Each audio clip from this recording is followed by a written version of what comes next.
یہ یاد رکھیے کہ اللہ ایسے حالات پیدا فرماتا رہتا ہے اور یہ تمہاری زندگی کے آخری دن تک جاری رہے گا، ٹل ڈیتھ. اس سے تم نہیں نکل سکو گے.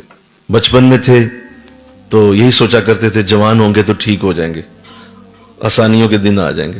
جوان ہو گئے تو اب یہ ہو گیا کہ اچھا چلو اب اچھی پڑھائی کر لیں گے تو ٹھیک ہو جائیں گے، بہترین دن آ جائیں گے. وہ بھی کر کے دیکھ لی، پھر کہتے نہیں ابھی شادی نہیں شاید ہوئی، شادی بھی کر لی، شادی کر کے بھی دیکھیں گے اچھے دن آ جائیں گے، شادی بھی ہو گئی.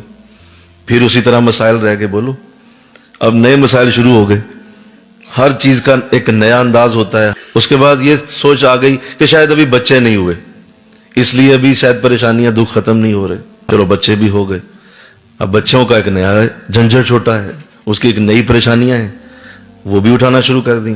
اچھا بچے ذرا بڑے ہو جائیں، جوان ہو جائیں، ان کو پڑھا لوں لکھا لوں پھر ایزی ہو جاؤں گا. وہ بھی دن نہیں آیا.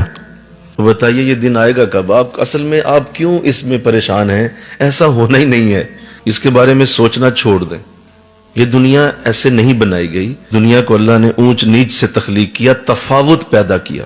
یہ جو اونچ نیچ ہے یہی تو اس کی خوبصورتی ہے.